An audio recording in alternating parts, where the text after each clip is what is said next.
Rain was an ugly, poor, neglected child who was forced to watch his family burned by the devil at a young age, and was abused as a slave by the hero's party for the rest of his miserable life. But even with all the bullying he endured, the hero kicked him out of their pathetic party, saying that he was as worthless as his cheating mother after he blew her back out. So when Rain heard those words, he punched Arios' disgusting face, telling him to never talk about his mama again like that, and left their party. Because throughout all those years, Rain had been deliberately pretending to be useless, and had secretly concealed his cheat leveling system for taming all the ultimate species, along with his forbidden ability to enslave the gods, and destroy the entire world one day. After finally making enough money to afford dinner for the first time in 2 weeks, he heard the voice of a girl screaming in the distance.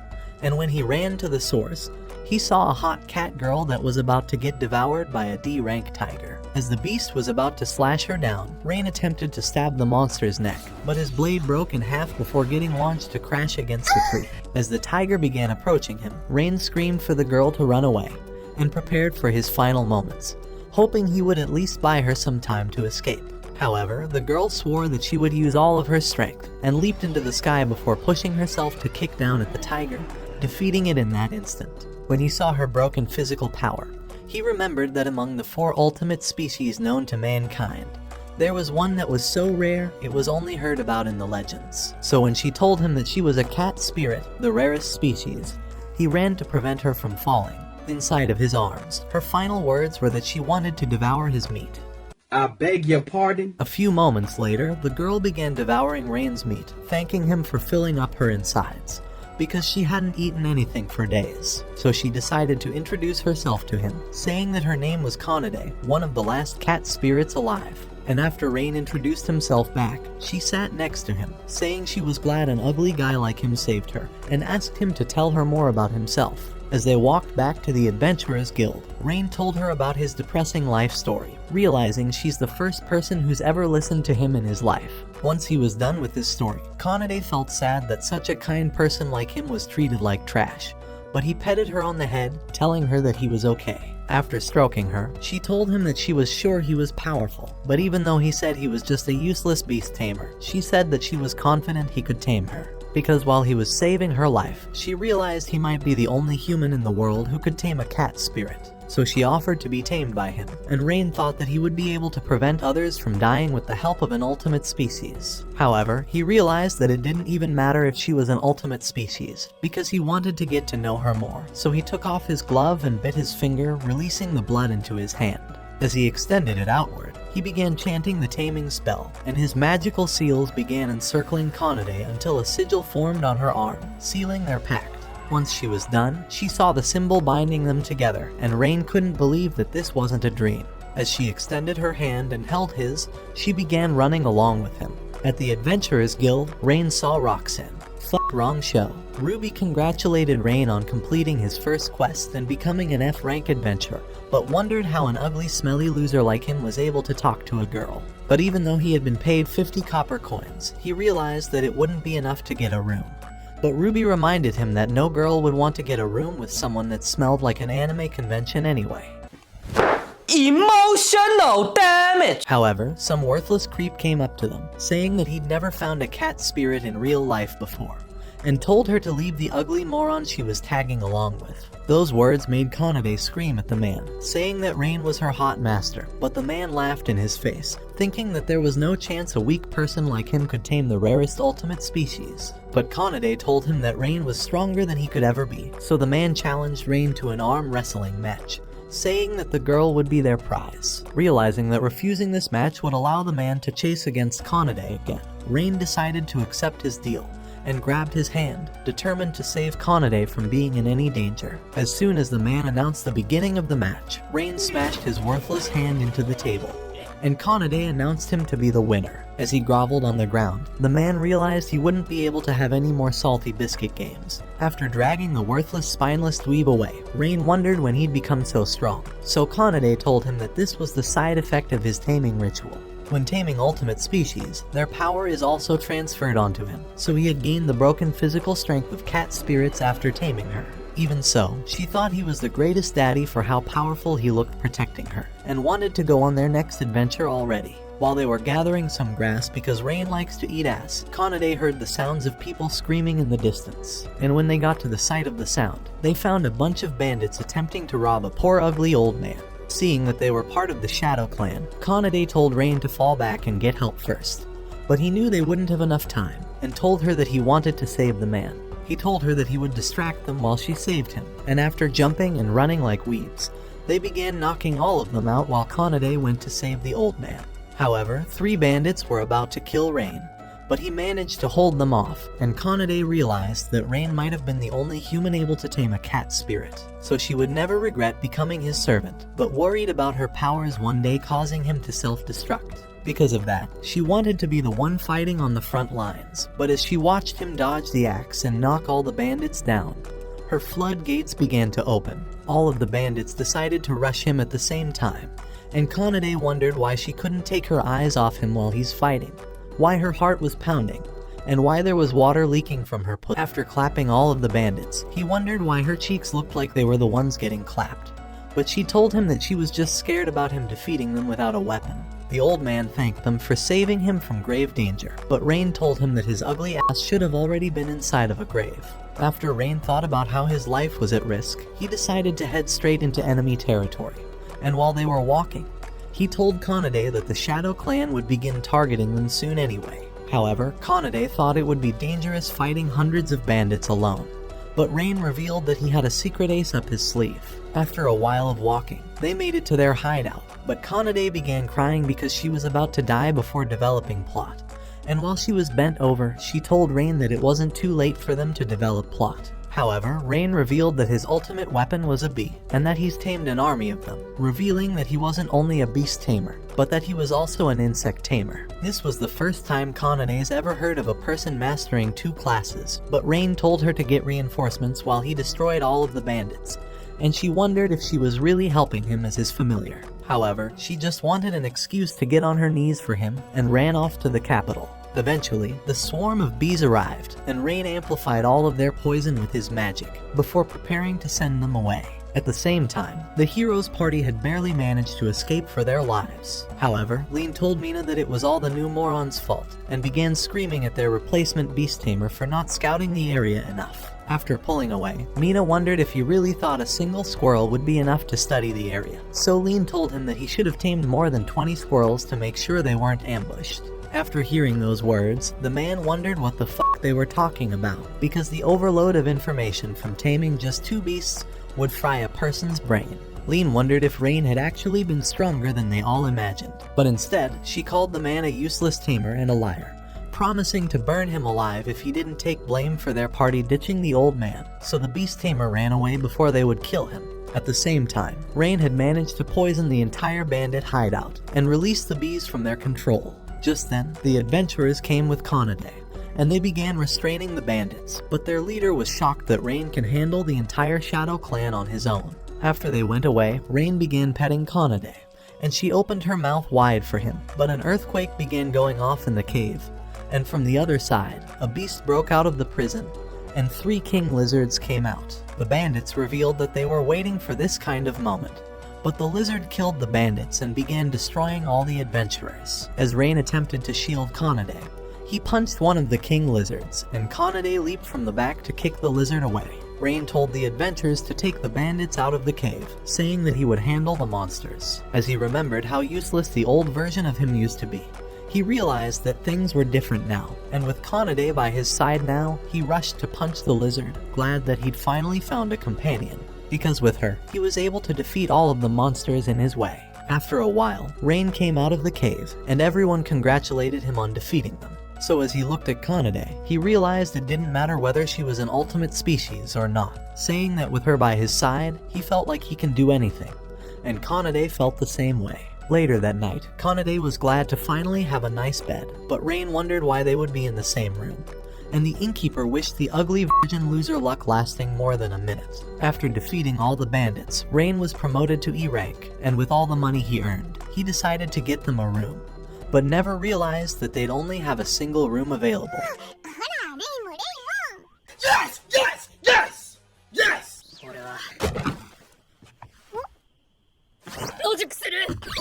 No! No! No! Kanade tried dragging him back to the bed, but Rain said he can't ever sleep in the same room with a girl. However, Kanade told him that even though she was embarrassed, she was sure that Rain was just a worthless simp, who wouldn't even have the balls to do anything if a girl asked him to. Emotional, damn it! However, Rain told her that she shouldn't be so quick to trust people, but before he could leave, Kanade told him that she doesn't trust anyone except him, because after all, he's already risked his life countless times to save others, and said she could never let her master sleep outside. So Rain agreed to sleep in the room, but when she asked Rain to sleep in the same bed as her, he screamed that he'd never do that. While he slept at night, Kanade continued staring at Rain, realizing how great of a man he was, and that for all the pain he'd experienced, she wanted to be the one that healed his wounds, promising to stay by his side forever. A week after they'd been together, Ruby told them that there was a giant monster guarding the Stride Bridge. So because it was destroying all their trade, she asked him if he would be able to defeat the beast, saying that the reward was 5 gold pieces, and Rain's greedy ass accepted the quest immediately. When they got to the bridge, Kanade thought this bridge was definitely bigger than Rain's millimeter Peter, and when she wondered what the monster was like, a giant dragon appeared in the sky, descending onto the ground. As the dust settled, a hot-ass red hair appeared from inside, telling him that her name was Tanya, one of the second greatest ultimate species, the Dragonoids. She went on to say that she'd been looking for a strong opponent this entire time, so she offered to take them both on together. However, Kanade reminded him that she was also an ultimate species, and as soon as the match began, she rushed towards Rain with all her speed, but he narrowly blocked her blow. His strength shocked her, as most adventurers had already been wiped out by that single strike, so she went on to give him the second test, blowing a flame from her mouth that they nearly avoided. Even so, Kanade's tail had been burnt, so she became mad and rushed towards Tanya, but before getting close, she ducked down and attempted to kick her away. But Tanya evaded her attack and began launching her own attacks. As Rain stared, he felt like it was cheating to intervene, and leaped forward to attack her while she was distracted. But Tanya managed to hold both of them down, spinning them until she launched them into the sky. Realizing that they couldn't move in the air, Tanya prepared her ultimate blow and launched her fire breath towards them. But after the fog cleared, she saw that they had somehow survived her attack, because in the last moment, they jumped off each other's feet to evade the fire, and Tanya congratulated them on being the first adventurers to last this long. This was the power of a dragon, Rain realized, so he asked Kanade to buy him 3 minutes to execute his plan, saying he's confident they'll win. After running away, Kanade leaped towards Tanya to battle against her, but Tanya evaded her strikes, and when Kanade launched tens of strikes per second, Tanya was sure she'd run out of stamina soon. However, Kanade said that she was confident Rain's secret plan would work out, and he realized the moron was about to expose their whole plan. Even so, he tried focusing once more as he'd sensed a faint presence during their battle, and located the bird that had been flying around, so after he tamed it, he asked for the bird to bring its friends. After a few minutes of Kanade and Tanya facing off, Rain told Kanade to leave the rest to him, and summoned a swarm of birds to begin biting away at her. Their attacks weren't able to damage Tanya, so she knocked them all away, saying that a worthless attack like that would never harm a dragon. But just then, she began getting dizzy and fell onto her knees, realizing that she was paralyzed. As the bird landed on his arm, he told her that the birds were from the pedo species, and released a large dose of poison that was enough to paralyze even the dragons. After Kanade hugged onto Rain to celebrate their victory, Rain asked Tanya to come with them, but when she thought he was going to sell her off, he told her that he just wanted to talk with her. However, she wondered why he would only want to talk, since he could do anything he wanted to her right now, and thought he was the weirdest person she'd ever met, so Kanade began tickling her until she agreed to come along with them.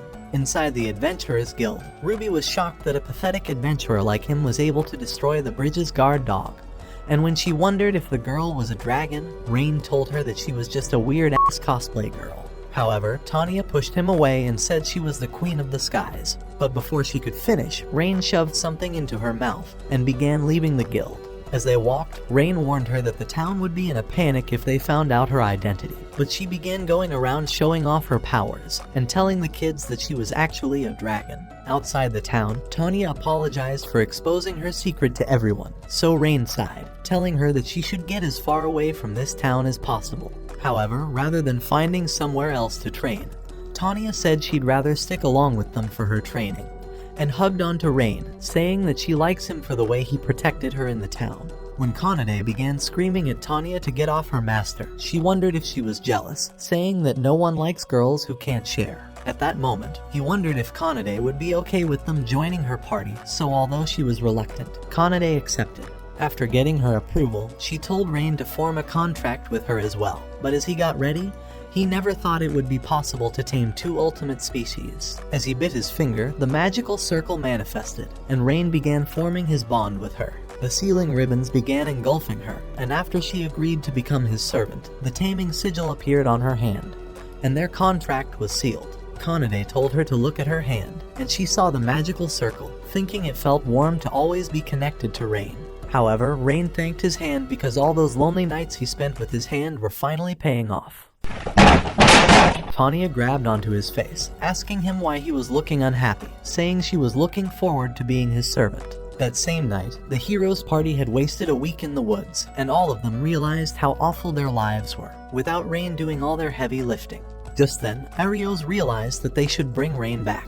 After all, he was a gullible kind moron, so after they used his ass to clear out the lost woods, he planned on abandoning him once again.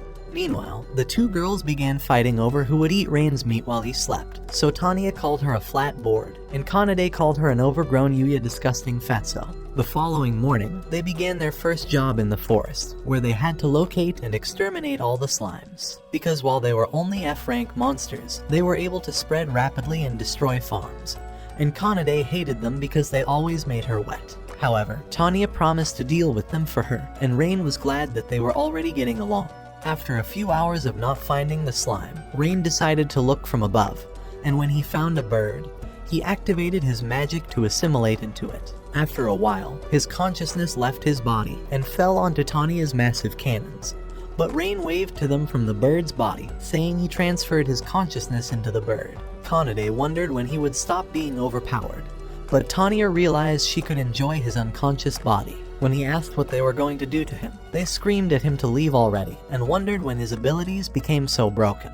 After a few minutes, Rain led them to the slime hideout, but before Kanade could smash them, Tanya asked him if he was able to use magic. However, Rain revealed that he was never able to do anything but light a candle, so Tanya told him to try casting a fireball towards the slime, and pushed him to get started already. As he looked into his hand, he attempted to remember the structure of the magical circles, and cast a giant fireball, destroying all the slimes with a single blow. This was just as Tanya expected, because when he tamed Kanade, he was able to gain the physical abilities of a cat spirit. So after he tamed Tanya, he was able to gain the magical powers of a dragon, giving him the second highest magical power in the world. Hundreds of other slimes appeared once more, so Tanya told him that they would become his new targets for training, saying that he needs to get stronger since he was their master. Realizing that he can't look like a beta in front of the girls, Rain asked Tanya to teach him her magic, and began casting fireballs at the slime.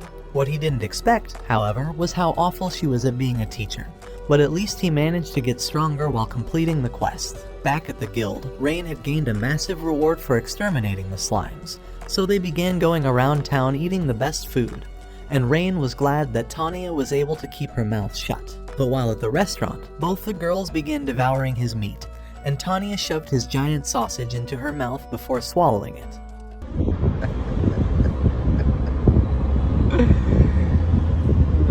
After he realized he wasn't going to have a chance lasting longer than a minute, the girls asked Rain where he learned how to be such a great beast tamer, begging him to tell them the story. So Rain went on to reveal his past. 10 years ago, Rain grew up in a village of beast tamers, and his parents would always help him learn how to get closer to animals. But those times didn't last, as his village no longer existed. Hearing those words, Kanade apologized for making him talk about something so depressing, saying she just wanted to know more about him, and Tanya told him that they would never force him to relive those moments. However, Rain knew they were asking because they cared about him, so he went on to reveal what happened. When he was 12 years old, his parents left him to tame beasts on his own. But by the time the night had arrived, he saw a plume of fire coming from his village, so he began running, and when he arrived, he saw that his entire village had been burned down, and that his family had been killed, leaving him as the only survivor. The adventurers took him in and began using him as a slave to earn his food, and after a few years, the hero Arios invited him to join their party, so Rain agreed without a second thought. After all, he thought his life would get better, but he couldn't be further from the truth. He became nothing but their baggage lifter, and would never sleep to make sure they were safe, eventually realizing that he was being used. After telling his story, he apologized for how sad his pathetic story was, but Kanade held his hands, telling him she's finally realized why he was always risking his life to save others. It was because he truly wanted to help people and save them from the sadness he went through, saying he wasn't pathetic at all. Tanya held his hand, telling him that he's too kind for his own good, but thought that aspect of him was charming, and that she was happy that he was her master. Hearing those words made Rain realize that all his pain wasn't in vain, but Tanya swore that she would burn all of them down for how awful they were. Along with her, Kanade said the heroes' party were the ones who were useless, and told Tanya that she was nicer than she expected for a fatso with massive cannons. As they all laughed, Rain wished for them to stay together for the rest of time. The following morning, they headed out to defeat a group of orcs in the mountains, and Tanya burnt all of them with a single blow of her breath, but Rain told them not to let their guard down yet. However, Tanya was confident she would defeat all of them without a problem, and after Kanade crushed one of them with a stone, another goblin tried running towards Tanya, but she eliminated him with her tail. From behind, she realized that she forgot about one of them, and as she was about to burn him down, he held her leg down and brought her to the ground, but she managed to burn his face off. However, another goblin appeared from behind, so Rain took the knife to his arm, and Kanade kicked the goblin away, eliminating it from existence. Tanya was worried about his bleeding, but Rain reminded her that he could heal, and began repairing his wound until it was gone. Even so, Tanya couldn't believe that she risked his life, and while they started heading back to the guild, she continued staring in shock. After getting his reward from the guild, he wondered where Tanya had went off to, so Kanade revealed that she seemed a bit down. All alone at the bridge, she realized that Rain was only worried about her, but because of her arrogance and power, she risked his life, and wondered how she would ever be able to face him again. Just then, Rain appeared, asking her why she was sad, so she apologized for not taking his warning, because while it was only a small wound this time, she was scared of putting his life in danger. But Rain petted her head, saying he's just glad she was safe, and that she should be more careful next time. Kanade also came to hug onto Tanya, saying she was glad she was fine, and inside the inn, Rain begged the lady for another room, saying that he couldn't endure all the torture his body was going through every night. While he slept on the hard ground, Tanya realized how he let them sleep on the bed, even though he was the one paying for the room, and wondered why she couldn't stop thinking about Rain, and how there was a warmth in her heart. She thought her feelings for Rain were becoming dangerous, but she lied to herself that she wasn't in love, telling him that she wasn't an easy hoe to get with. Keep telling yourself that, darling. Before going to sleep, she covered him up and wished him happy dreams. The following day in the forest, Tanya thought Rain might benefit from buying a weapon, and as Kanade was excited for her master to get stronger, Rain froze in his place. Before their eyes, the hero party had appeared, and Arios told Rain that it's been a long time. However, Rain decided to ignore them and keep walking away, but Arios felt sad that Rain was treating his old comrades so coldly. After Tanya asked them if they were the hero's party, Arios realized he was facing a cat spirit and a dragonoid, and thought it was impossible for a useless guy like Rain to tame them, so he thought Rain was their servant.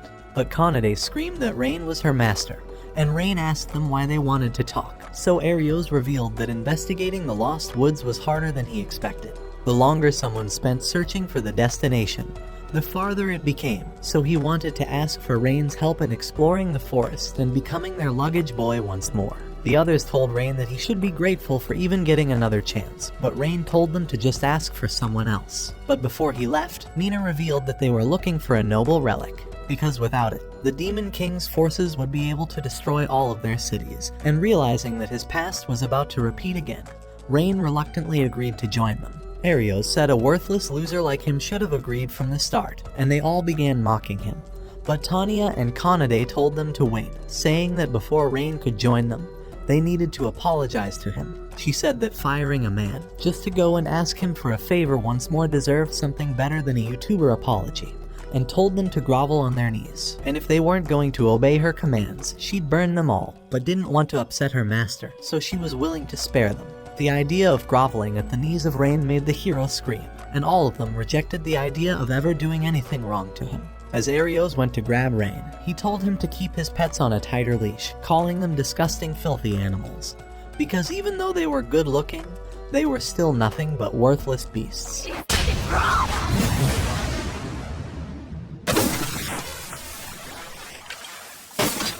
That's what I'm talking about! That's why he's the MVP! That's why he's the GOAT!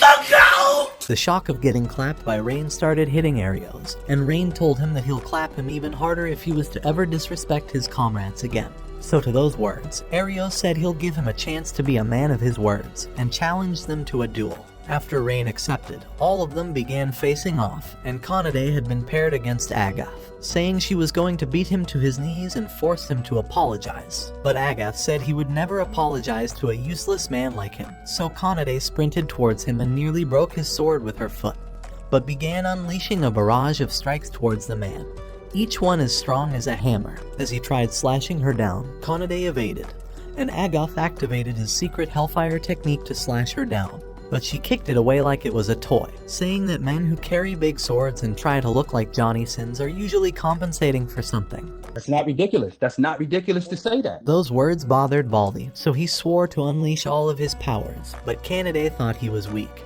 and said she'd been only using half of her power, but told him that it was nothing personal if he got hurt. As he realized she wasn't even trying, the man began trembling, and wondered why someone so strong would follow Rain. In an instant, she vanished towards him, saying that Rain was stronger than they could ever be, and kicked him in the face, knocking him unconscious and breaking the tree behind him.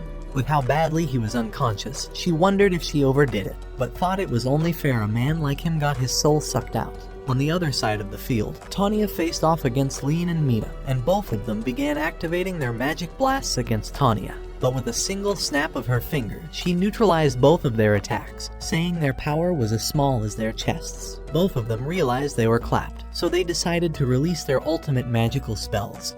But Tanya snapped her finger once again, canceling their attacks. This was one of the hidden arts, Material Canceller, and it is able to destroy the fundamentals of a magic blow and eliminate its effects, saying they had no chance of beating her. Both of them began unleashing all of their magical attacks, but Tanya kept snapping her fingers while wasting their stamina. And when Mina told her that she should bow before the gods, Tanya told them that Rain was her master, and could tame over thousands of beasts, and might even tame the gods one day. However, Lean and Mina decided to put all of their energy into their final attack, but Tanya snapped in their faces once again, telling them that they won't get to mock her master without a consequence. From beneath her feet, she began casting legendary level magic, saying that she will make the heavens crush their soul.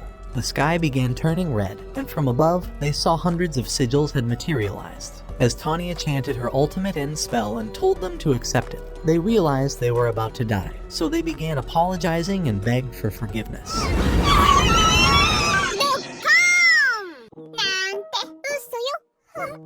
No, that one there was a violation, possibly I wouldn't have. Although she wanted to actually burn them, she would never want to upset her master. On the other side of the field, Arios said it was a foolish act of him to hit the hero, but before he could finish his sentence, Rain rushed to strike his worthless mouth, saying he doesn't want to listen to his bullshit. However, Arios unleashed his sword and began unleashing a barrage of strikes that Rain barely managed to avoid. Even though he was the hero, he wondered why his powers barely compared to the strength Tanya had in their duel, so he grabbed his arm, asking him if this was all he had, and punched him in the stomach to knock him down. Before he could wonder why Rain was that powerful, he smashed a rock with a single attack, but Arios continued trying to slash him down. However, Rain revealed this was the power of the beast tamer he mocked, because throughout his life, he was able to study the way beasts moved in order to tame them. So all that dedication has allowed him to see through his sword style, and with his cat spirit strength, Rain told him there was never a chance for him to win. However, Arios casted a lightning blast towards Rain, saying he also had the hero's unique magic, but as he launched his Gigavolt towards him, Rain's fireball cancelled out his ultimate attack with Tanya's strength. Even so, the hero knew this was Rain's only spell, so he began activating all of his other forms of magic to attack Rain, but he managed to continue evading all of them. However, Rain hadn't used his own powers yet, so as Arios began rushing towards him, he was frozen in space, and wondered why his body was paralyzed. After falling down, Rain reminded him that he was able to tame insects, because while they were fighting, he was able to locate and tame an insect using telekinesis, saying that he's been defeated.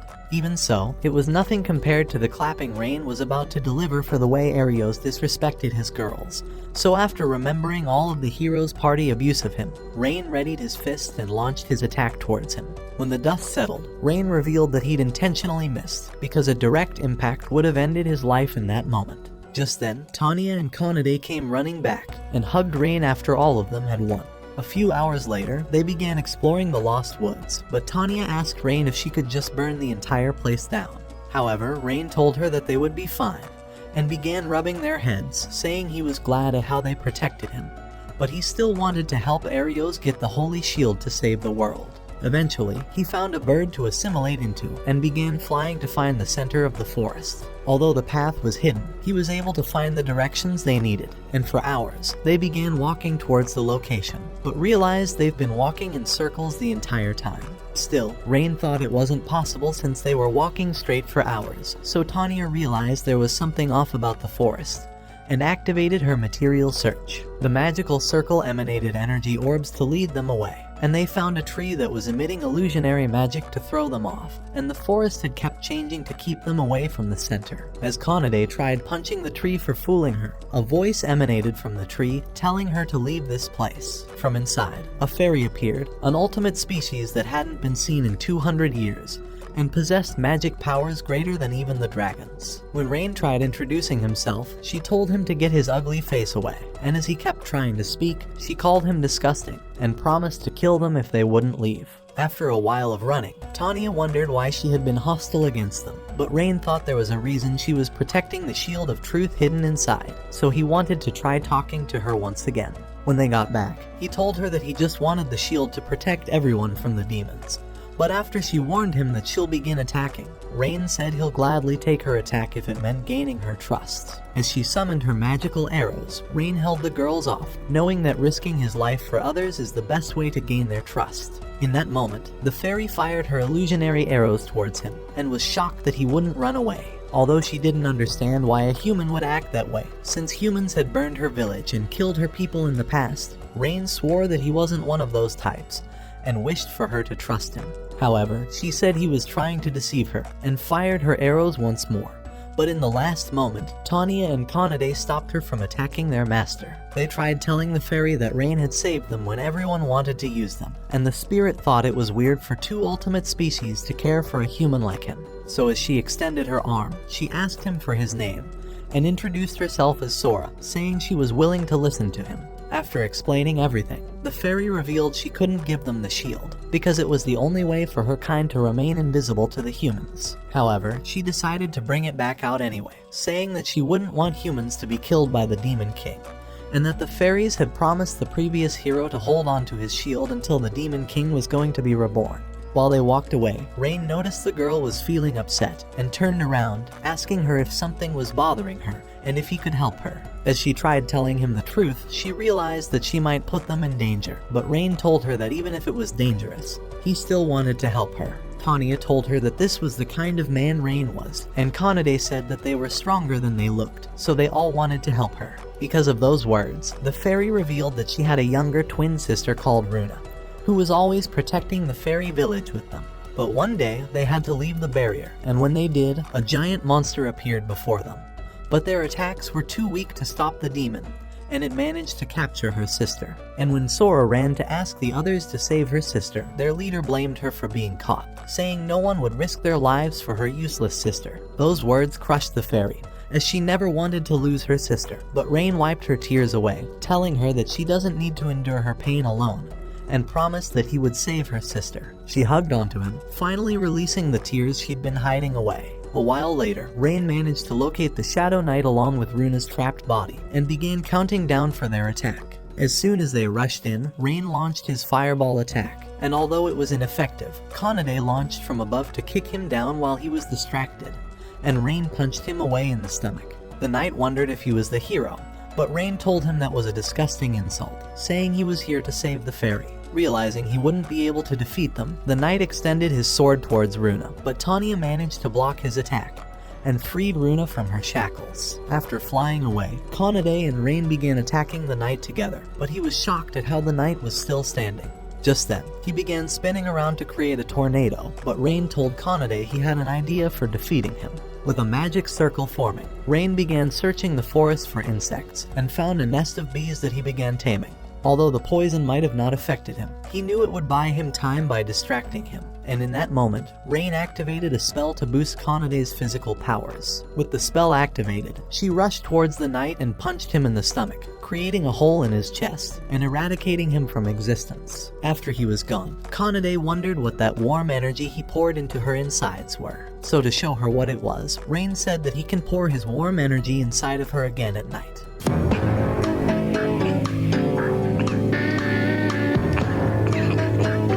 Back at the forest, the twin sisters began hugging one another, and Runa asked Sora who this new man was, saying she would allow him to tie her up and do whatever he wished to them. After fighting with each other, Sora revealed that they wouldn't be able to live in this village anymore, especially since her entire village abandoned her. However, she was worried about other demons attacking them in the forest, so Kanade asked them if they would want to join their party. Sora said that he'd already saved her sister, and Runa loved the idea of feeling how strong his body was, so she asked him if they would have them, and asked him to form a contract with them. Realizing that no one's ever tamed a fairy in the history of the world, Tanya said that she knew her master doesn't give up, so he decided to accept the challenge. Before the tree, he took up his glove and bit his finger, wondering what type of magic he could use to tame them. After analyzing all 1,000 forms of magic, he raised his arm and began the taming ritual, encircling both of them with the sealing ribbons, and his magical energy flowed from his hand to theirs, fulfilling the pact. Both of them saw the patterns on his hand, but Rain's energy had completely depleted, and he nearly fell onto the ground before the girls picked him up, saying they will always protect their master. Back inside the hero's mansion, the girls wondered why they needed to be hiding, but Rain handed them the shield of the truth, and Arios wondered how he managed to find the shield in 2 days, so he accused him of bringing a fake. At the table, Mina began appraising the shield, realizing it wasn't a fake. Before leaving, Arios wondered who those 2 girls were, but Rain told him it was none of their business, hoping to conceal that he'd managed to tame fairies. As he walked away with his 20 gold coins, Agath asked him if he wanted to join their party, especially since they'd been struggling to do anything without him. All of them agreed to his invitation, and Agath promised to pay him better and treat him better, but Rain knew none of them had changed, so Kanade told him to ignore the ugly Johnny Sins and leave with them. Because of that, Rain told him to shove his offer up his bald ass, realizing that the only thing he'd wanted in this life was people that cared about him, and he'd already found them. The rest of the party thought he was a moron for denying to be part of the heroes' party, but after they were gone, Arios couldn't forget about the humiliation Rain put him through, so he promised that he would kill Rain. Inside the forest, the fairies wondered what made the hero different, so Rain explained that the gods had blessed the hero with their blood, giving him the limit break ability and allowing him to defeat the Demon King. This special power allows the hero to grow stronger without any limits, but the girls wondered if Rain possessed a similar power. After all, he was able to take Kanade's physical strength, Tanya's magical powers, and now he was able to use fairy magic. So Kanade wondered if he would be able to keep taming ultimate species until he was able to defeat the Demon King. Hearing those words shocked Rain. After all, he lived his entire life as nothing but a slave, so he never thought he would ever have people who believed in him. So to protect them, Rain promised to defeat the Demon King if he could, but thought he wasn't strong enough yet. However, the girls promised to support him when the time came, and Kanade reminded him that they'll always be by his side. The following morning, Rain realized that his room was getting packed, and wished the other room would open up because he was a spineless cunt who couldn't just fucking clap some cheeks presenting themselves to him. Later that day, the hot twins clung onto his arms while they traveled to the blacksmith, and when they got there, they thought the dwarf's ugly face was intimidating them. However, Runa found a whip and imagined Rain dominating them in more ways than one. But as Sora began beating her up, Rain found a dagger that he wanted to buy. However, he realized something was off about the materials that were used, and just then, an ugly moron asked the dwarf for the best sword in his shop, before dropping all his money on the table.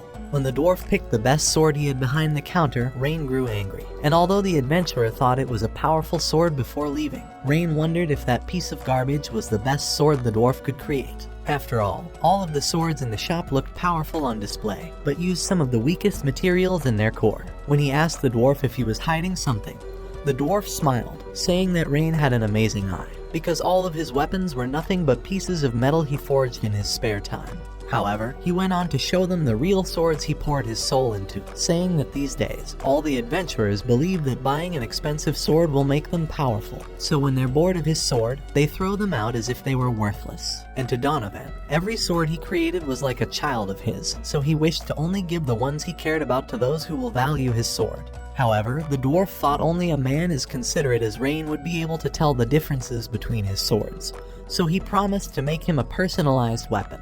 But there was one issue, and the dwarf revealed that he had no material to make them, clapping Rain's dreams of getting a small dagger like his small persuasion. A few hours later, all of them went to the Adventurers Guild that was packed, but when Kanade asked Ruby why there were more people than usual, she revealed that the hero was looking for supporting party members to recruit. Both of the girls noticed how Rain looked upset, but he patted them on the head, telling them that he would be alright. Just then, Ruby noticed the twins behind Rain, and wondered if they were friends of his.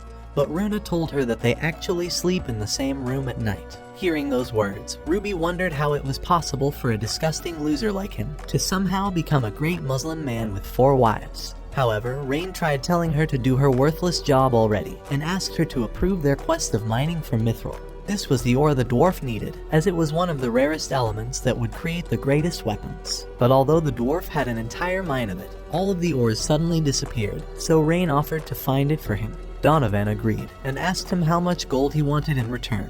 But Rain said that the only thing he desired was the weapon he would make, shocking Donovan. This was the first time anyone's valued his creations more than money, so he promised to create the best weapon he can. A few hours later, all of them began traveling towards the mine, but Sora and Runa were too tired to keep moving forward. After all, they'd spent their entire lives like worthless loser shut-ins who never went outside and only watched anime. Yes, just like all you losers watching the video right now. You're a victim. Both of them were too tired to keep moving, and Kanade thought it was a hot day after all, but Rain knew there was water nearby, and when they got there, they begged Rain to let them go swimming. When Rain accepted, Kanade began stripping down in front of him, but his spineless ass looked away, and decided to leave them alone. However, he decided to tame 2 squirrels that would inform him if the girls were in danger, and decided to take a rest. Lake scene, you know what that means: plot, plot, and even more plot. However, Kanade's tail was bitten, and the squirrels weren't giving him any information, so he ran to make sure they were okay, but saw all of the girls without any plot armor. After they screamed at him, Rain apologized and swore to do anything for them, but when they heard him say those words, they asked him to just keep being the way he is. After all, he was the best leader they could ever want, but they asked him to strip down and go swimming with them without any plot armor. それはやめとく。復権派の仲間に、ダイナに、クルーガーに。 A few hours later, they finally made it to the Mithril Cave, but Rain told the girls to stay hidden, because the only way such a large amount of mithril could disappear is if there were people stealing it. From above them, Rain noticed an eagle that began alerting the bandits, and when they came out, Rain told the girls to make sure they're still alive so he could question them. However, the bitches knocked them unconscious, and Rain realized he couldn't get information out of them. But Sora said they would be able to peer into their memories to learn about what actually happened. As they got on their knees, the girls activated their memory search ability, and inside of the bandits' mind, they saw there was an entire group of them that were stealing the ores. But the girls wondered if they were useful to him, so Rain said they were, and they begged him to give them head pats, just like he did to Tanya and Kanade. So Rain began petting them on the head, and both of the girls wondered what else those hands can do. After he was done caressing them, Rain told them that there was something off about the bird's movements, because it was likely controlled by another beast tamer. Inside the cave, the group of bandits wondered what happened to their comrades, but the beast tamer revealed that they were all beaten, so they needed to hide before they were caught, and ambush them when they least expected. As Rain walked through the cave with the girls, a massive fireball appeared, but the twins ran to deflect the blow. The mages tried to launch another attack, but the girls wanted more head pats, so they restrained the mages and eliminated their ability to cast magic. The 2 archers tried shooting them down with arrows, but Tanya burnt them down while Kanade knocked one of them out along with her. Once they were tied, Rain faced off against the beast tamer and told him to give up his life of robbery. However, the bandit tried rushing towards Rain, but he deflected his shot and knocked him down with a single punch. Even so, the bandit activated his most powerful summon, and from the other side of the cave, a behemoth appeared to crush Rain down. All of them realized it was a B-rank monster, and Rain knew only the strongest beast tamers could control them, but the bandit revealed that he'd been training it ever since it was young, and unleashed it towards them. Immediately, Rain evaded the first attack, but the cave was beginning to collapse as Rain continued dodging the blows. With a single stare, he signaled to Kanade to help the bandits escape. Once the girls had taken the bandits outside of the cave, Kanade wanted to go back inside, so Tanya promised to watch them while she helped Rain. At the same time, Rain was struggling with all the falling debris, but before the behemoth would crush him, Kanade took him away and said she would help him. So Rain told her that he would distract the behemoth while she restrained the tamer, since the monster would obey all of his commands. As soon as they got up, the behemoth tried attacking them once again, but Rain continued distracting it and evading all of its attacks. However, the cave continued collapsing, so Rain summoned a fireball to burn the behemoth. Just then, Kanade had managed to restrain the beast tamer, but he told the behemoth to continue fighting even if he was killed. The entire cave continued falling as the behemoth launched more of his attacks, and as Rain ran away. He knew that he would never let down his party, and swore to unleash all of his powers to trust in them. In that instant, the behemoth froze in space, and the beast tamer wasn't able to control his monster anymore. When he wondered what happened, the taming sigil on his arm broke apart, and Rain revealed that he used his power to overwrite his taming summon. Because even though it's impossible to overwrite one's taming sigil, he knew that if he believed in the words of his friends, he could destroy even the laws of taming. However, the bandit began screaming that he was the one who tamed the behemoth and spent his whole life training it. Those words began to destroy the behemoth's mind, so after he continued screaming at it, the behemoth started running to bite him down. In that instant, Rain used all of his mana in a fireball attack, and killed the behemoth, seeing the crystal remaining once the dust settled. This was the drawback of taming a monster, because the taming sigil could only keep the monster's hatred of humans under control. A few minutes later, the bandits confessed that they all had something in common, and it was that they bought Donovan's half-assed weapons. So to take revenge on him, they decided to steal his mithril ores, and Donovan thought that this was his fault after all, because he'd been dishonest with both his weapons and customers, and realized he was a failure as a craftsman. Rain said that he was indeed a worthless failure of a blacksmith,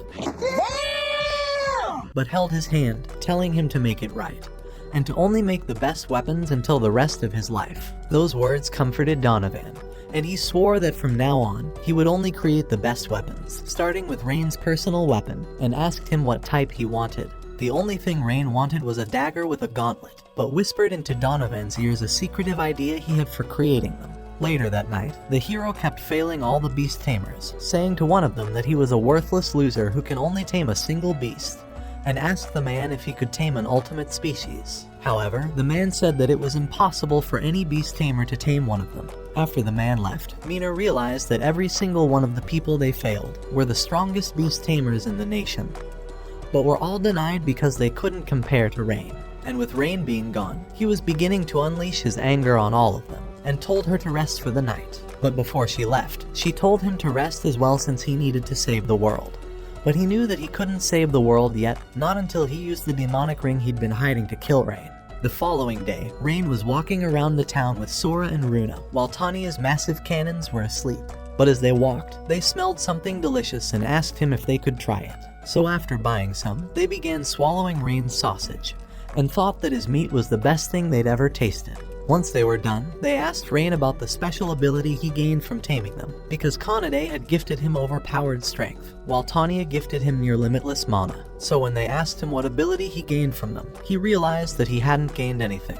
However, Rain comforted them on the head, telling them that he didn't need to gain anything from them, because they were his precious comrades that were going to be by his side, and that's all he'd ever wished for. Those words made them happy, and they wanted to devour more of Rain's sausage, but as they walked to the shop, a mysterious man told them to stop in their place and ask for the names of the girls. However, both of them were intimidated and tried introducing themselves, so the man began laughing, saying they will become his wives. The twins thought he was disgusting, but the man introduced himself as Edgar, the son of the Horizon Lord, so they had no choice but to accept his royal commands. As he snapped his fingers, his guards circled around Rain, and he told him to hand over his girls. But Rain swore that he would never give up the friends he cared about. After letting those words out, Edgar told his men to attack him. However, they were all knocked out by Rain, and the guards warned Edgar that he wasn't a regular man, so Rain told him to give it up already because he'd never give his girls up. Just then, Edgar ordered his guards to point their weapons at the civilians, saying that they're nothing but tools he'll be using to get what he wants. As he assessed the situation, Rain realized it would be impossible to save all of them, but the girls offered to save them with their magic. However, Rain knew that having them reveal their fairy magic might cause them to be outcasts of the city, and as he wondered what else he could do, he realized that he'd gained a new ability to cast multiple spells at once. So he summoned 30 different magical sigils and unleashed his fireball to burn all of the soldiers. This was the special skill he'd gained from the fairies, and he ordered Edgar to never show his worthless face again. Before leaving, Edgar swore that he'll get his revenge, and as his guards chased after him, the fairies thanked him for saving them. Along with them, all the other people thought he was cooler than the hero. But an old disgusting hag told them that they should leave now that they're safe and go somewhere far away. From the distance, the hero smiled as he pointed his ring at Rain. When they got back to their inn, Rain heard from the old hag that Edgar had been kidnapping any girl he thought was attractive and tortured them inside of his mansion. After all, he was the Lord's only son, so the Lord would silence all of the victims and kill them if they defied his orders. But when Tanya heard those words, she thought it was time to burn his entire mansion, saying that she wouldn't allow him to come after Sora and Runa, or any of the other townspeople again. However, Rain knew they needed to be careful, but wanted to save all of them. Still, he knew he was nothing but a beast tamer, but Kanade knew that Rain couldn't abandon this city, and Tanya told him that they all know how he thinks, and that he wants to save everyone he meets. So they promised they would always support him, and Rain was glad to have the best comrades, so he told them that they would be saving the city from their oppressive rulers. Later that night, Horizon's Lord was going to leave on vacation, but as soon as he left, Edgar ordered his strongest knight to bring Rain's head to him, paying him hundreds of gold coins for his service. Once he was gone, he remembered the humiliation Rain put him through, and rang his bell for a small beast girl to appear. But as soon as she did, he grabbed her and began beating her. But all she could do was wish for someone to come and help her. The following morning, Rain headed to the Order of the Knights and tried to report Edgar's assault on them the previous day. But as soon as he let those words out, Jillet appeared, saying that there won't be any need for the Knights to investigate it, and said that accusing the Lord once again will have him inside the execution chamber. A few minutes later, while Rain was walking with Kanade, a hot knight girl appeared from the alley, saying that she wanted to thank him for his actions. The knight introduced herself as Stella, the vice commander of the Knights, and said that she's heard about how he defeated the most dangerous bandit group in all of the lands, but needed his help to bring order to her town. All of the knights had become corrupted by the money the Lord gave them, and covered up all of the Lord's crimes, especially Jillet, the commander of the knights. So she knew that with their help, there might be a chance to save the country. But when Rain wondered if they could trust her, Kanade told him that she seemed like an honest girl, so Rain decided to believe her. However, they needed a plan to obtain evidence of their corruption, so over the next few days, the knights teamed up with Rain to execute their plans, and he finally received the weapons from Donovan. Eventually, they called for the knights to arrive at a mysterious building, and Stella thought it was amazing that the knights fell for their trap. The leader heard that this warehouse contained proof of their corruption, so he knew that they needed to destroy any shred of evidence, and he told his knights to destroy the target as soon as they located it. As they entered inside the building, one of his men were neutralized, and the warehouse gates were locked from the outside, with the twins freezing it down. All of the knights continued falling down, and this was the special gauntlet Rain had ordered from Donovan. But as he fired at Jillet, he was able to slash them off in the last instant, and saw that Stella had teamed up with Rain. However, she told him it was too late, as the entire order of knights were destroyed by Tanya and Kanade, and she leaped down to fight him off alone, before calling him a traitor that was destroying the city. Immediately, he began rushing to slash her down, but threw his sword to distract her and punched her onto the ground, saying he was the justice of this world. However, she couldn't forget about the man she cared for, and rushed forward towards Jillet, slashing him down and saying that no knight would abandon his duty for some money. A few hours later, Edgar began beating the girl after finding out that his corrupt knights were arrested. Even so, he knew that he would be able to destroy Rain with his personal guards, but the hero appeared in the window, telling him that Rain was far more powerful than he could imagine, and would be able to steal his lifestyle from him. So he threw him a ring, telling him that this ring can be used to kill off Rain, and would continue allowing him to rule over this land in whatever way he wishes. Inside of the girl's memories, she remembered the happy orphanage she used to live in, and how everyone cared about her. But now, she wished for someone to come save her. A few moments later, Stella arrived at the Lord's mansion, telling the guards that Edgar was under investigation for corruption. However, the guards screamed for backup, and their entire army appeared to surround the girls from escaping. At the same time, Edgar knew that no one could breach his army, but the girls blew his gate up as they entered inside, and he thought it would be interesting to torture even more ultimate species. Underneath the chaos, Rain infiltrated the dungeon with the fairies, and Sora activated her searching magic to trace the flow of mana in the building.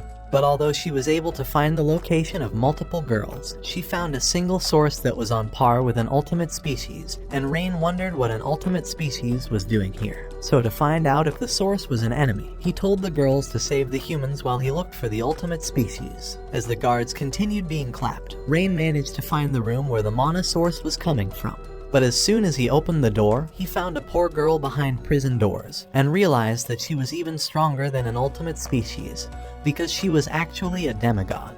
After healing her wounds, he told her that he was here to help her, and tried comforting her, asking her for her name. The girl cried as she said her name was Nina, and hugged onto him. In that instant, she remembered the day she was kidnapped, and how her shield had prevented her from being harmed by Edgar. However, he brought out all her orphan friends, threatening to kill them if she didn't come with him. So she begged him not to harm them, but in return, he gave her a slave collar to wear, and began beating her in front of her comrades, saying she will allow him to obtain the power of the gods one day. This was the miserable life she'd been living, and Rain tried saying that he will save her, but she told him that her slave collar was impossible to take off.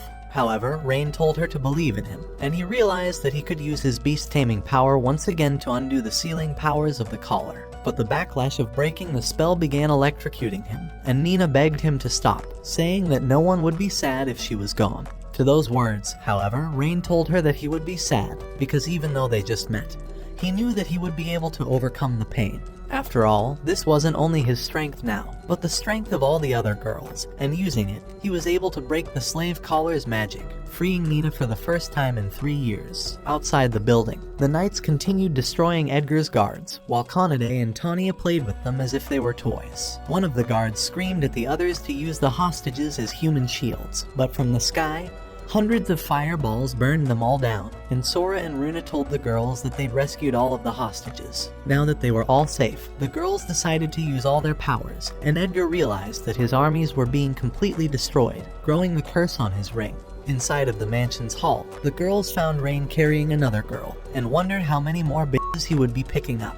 However, Kanade thought her tail was fluffy, and promised to cuddle her every day. But as they continued playing together, the Lord of the Mansion appeared and wondered how they'd already made it this far. Just then, Rain restrained the ugly fatso, but after he fell onto the ground, his son appeared, summoning the fucking Grim Reaper from his ring, and killed Rain in that instant. This was all part of the hero's plan, and he was glad to have Rain die like the pathetic garbage he was before flying away. Inside the mansion, however, Rain was still alive, and all the girls hugged onto him, wondering how he was still fine after being attacked by an instant death status effect. As they wondered how that was possible, Sora decided to cast the poison status effect onto him, and thought she had accomplished her mission. All of the girls wondered what was wrong with her brain-dead actions, so she revealed that Rain hadn't gained only one power from taming 2 fairies, but instead had gained 2 abilities. One of them was the multiple spellcast ability, while the second one was the ability to nullify all special status effects cast onto him, saving him from the demon's attack. As Edgar stared in jealousy at Rain's harem, he knew that he wished they would all die, but the ring's vile powers activated, and began swallowing him inside. As it fed onto his soul, Rain knew he'd felt that power before, and casted a fireball with all of his mana. But the attack was unable to lay a single scratch onto the beast. From inside, piles of smoke began searing, and a hand emerged to the outside. The demon asked them if they were the ones who reawakened him, and Rain knew the presence of this demon. After all, it was the same demon that killed his parents and burned his entire homeland, leaving him stranded for his entire life. It was the same beast, standing before his eyes, and it promised to kill them in the most gruesome ways possible. However, he realized there were thousands of other humans nearby, so he flew away and began preparing to hunt them. Once he arrived to the city, the demon began blowing up all of their homes and burning down the streets. But Kanade kicked him down from the sky, and the demon saw that Rain's group had managed to catch up to him. As he stared at them, Rain swore to destroy him, and Kanade launched off a building to punch him towards Tanya before she knocked him down, while Rain used his gauntlet to restrain the demon from moving. Although it didn't have any effects on the demon, it was part of their plan to distract him, and the fairies launched a massive explosion to burn the demon down. But when the dust settled, the demon walked out of it unscathed, realizing that he would need to call reinforcements to even the fight. From the ground, hundreds of demonic servants began rushing towards Rain's party, but the girls used their magical abilities to eliminate them instantly. Although they were worthless, the demon revealed that he can summon an infinite amount of them, and reminded them that he was also able to attack them at the same time. As the others ran to Kanade, Tanya flew to the sky to destroy all of the worthless monsters, and while they tried to heal Kanade, Tanya used her flaming breath to hold off the demon's attack. However, it wasn't enough to stop the demon, and after blowing her away, Rain ran to make sure she was okay. But she got up and pretended she was fine. Seeing how his attacks were ineffective, the demon decided to unleash his magical energy to the sky, raining down explosions to burn the entire city down. This was the same scene Rain went through all those years ago, so he used all of his fireballs to attack the demon, while the fairies launched a holy light sphere from the sky to pierce his heart. Just then, Rain decided to insert his warm magical energy deep into the girls to overpower them, and once it penetrated deeply inside, the girls rushed forward to beat up the demon. Just then, the fairies activated their judgment ability, and Kanade leaped from the sky to crush the demon down. But once the dust settled, the demon was still unscathed. With a single snap of his finger, he summoned hundreds of dragons and ground beasts, but the real target was the villagers of the Horizon City. So as he tried to get away, Tanya launched her fire breath towards him, but he sacrificed some of his dragons to block the attack, telling them that the battle was over. As Rain wondered how he could save all of the villagers and defeat the demon, Runa and Sora told him that they could finally be of use to him, and that they would teleport all of the villagers to safety while they kept fighting him. At the same time, Mina wondered if they should be fighting off the demon, but the hero told them that their only target was the Demon King, saying they wouldn't help any of them. After all, he knew that there was no chance for Rain to survive this demon, the same one that killed his family. Meanwhile, Sora and Runa managed to find Stella and the Knights, asking them to bring all of the citizens back so they could teleport them away. But when they were gone, they told Nina that everything would be fine since Rain would save them. At the same time, Kanade continued beating all of the demons while Tanya burnt them away, and they told the others to get away safely. On the other side of the city, the guards had gathered all the remaining citizens, but they realized that the girls were fairies, and couldn't trust them since fairies hated humans. However, the man whose sausage they devoured came, and he asked them how his meat tasted. When the girls said that his big sausage tasted juicy, he was glad to hear that, telling the others that they were just like them. One of the girls and her grandma remembered the time they were saved by them, and slowly, all the others realized they could actually trust the fairies. Together, they teleported most of the citizens away. But just then, the monsters had found their hideout, so Runa and Sora decided to split up their powers to teleport the others away. As Kanade and Tanya continued fighting the beasts, the other adventurers arrived, and the knights revealed that this was the orders from the Adventurers Guild. And when Ruby begged them to help Rain's stinky ass and his comrades, Donovan came with a crate full of weapons, saying that his greatest creations were going to be free as he had a debt to repay to Rain. So the adventurers created a line for him to fight the demon, and Rain thanked all of them, promising to save the city now. At the same time, Sora teleported the citizens away while Runa burnt all of the demons, and Nina wondered how she could also be helping them. She'd been scared her entire life, so she wondered if it was always okay to be the one getting protected. And once Sora was done teleporting all of the villagers away, she realized that Nina had gone missing. At the same time, Rain realized that the demon was still too far away, but Tanya knew her dragon form would only make her a target to be instantly eliminated, while the fairy's teleportation magic would take too long to activate for Rain to use it. Just then, Nina ran to hug Rain, saying that she can't run away while others protected her, so she wanted to help them out. Both of the girls realized that she was the demigod they needed, as demigods were the only ones capable of instant teleportation. So Rain asked her if she could help him, and she promised that she would. But just then, a horde of beasts began approaching them, so Kanade and Tanya promised to take care of them while Rain dealt with the demon. However, the demon thought Rain was a foolish insect, and tried to blast him before he Spider-Maned away.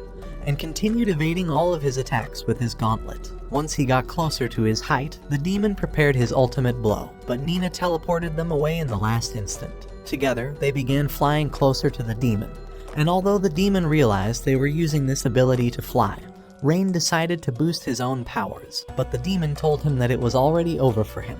As he unleashed all of his dragons, Rain revealed that his boost could do more than enhance physical abilities, and teleported closer to the demon, sealing him with his taming bands. However, the demonic aura began spreading to Rain, and as it swallowed all of him, Rain knew there was people who cared about him, that counted on him, so he awakened the taming god powers inside of him, overriding all of the dragon's taming. Even in all the millions of years the demons lived, this was the first time anyone's accomplished the impossible, and Rain raised his hand, saying that he couldn't do this without his comrades. As the demon freed himself, Rain launched all of the dragons towards him.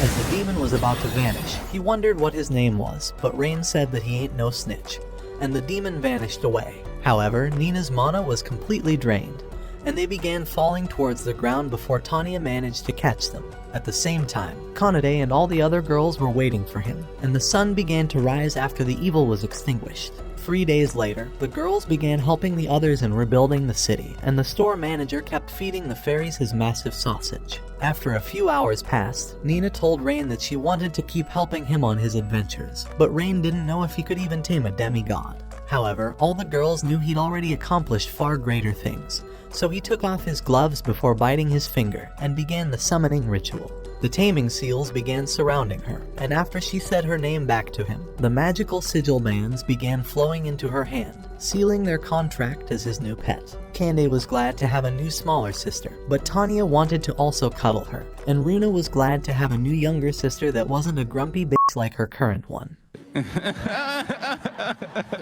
All of them were glad to have a new sister in the group, and Rain smiled seeing how all of them were happy. Later that day at the Adventurers Guild, Ruby said that Rain was promoted to C rank, and that all of the adventurers agreed that he deserved to jump all the way from E rank directly. When he heard that he was going to be a top G, he revealed that their inn was getting too small, and wondered if there was a bigger room that their broke asses could move into. But after hearing that, Ruby told him that it would be better for them to buy a home, since she could use it to trap them in the city. Even so, all the girls thought that it would be amazing to have a home where they could live together, so Rain agreed that they should all buy a house. But after a while of seeing dumbass-looking homes, they realized there might not be any homes for them. Just then, however, Ruby showed them the final home, saying it was a beautiful mansion with a massive bathtub for all the plot development they would want, and was even the cheapest home in the entire nation. However, Tanya thought something was fishy, and it wasn't the way Ruby smelled.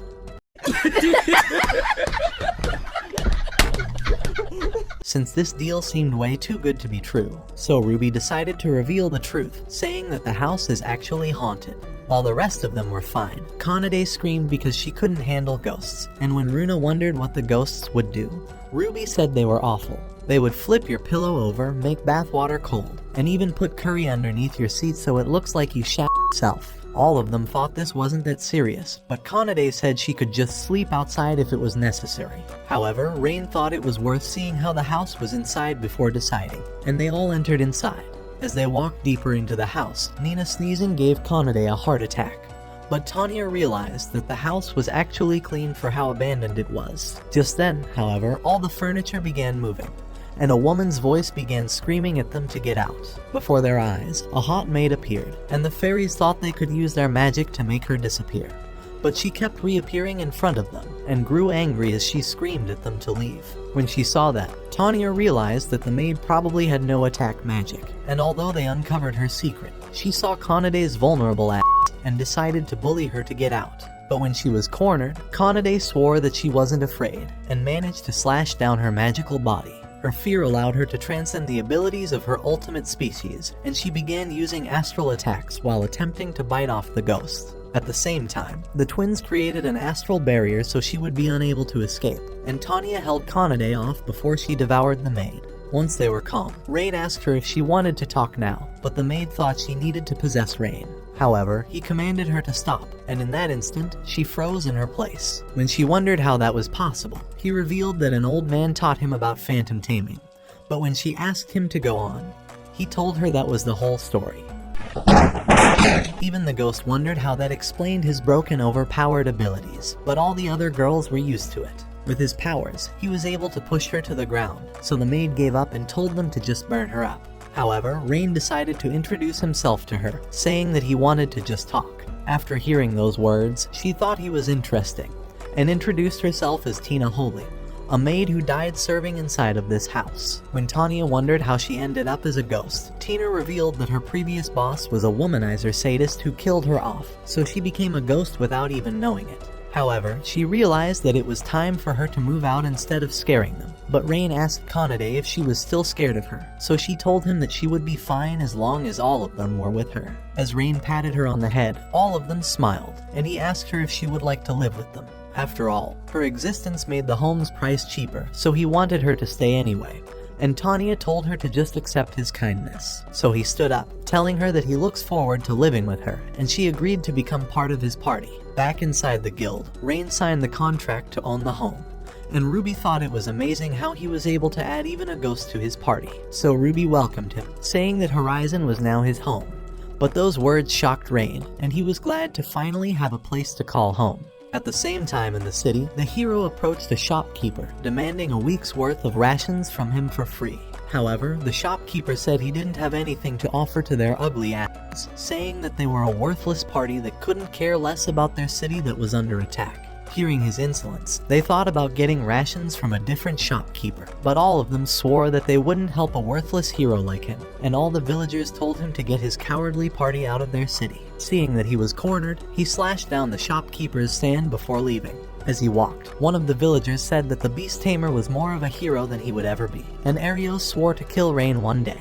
Later that day, Kanade was glad that Rain would finally sleep on a bed instead of the floor.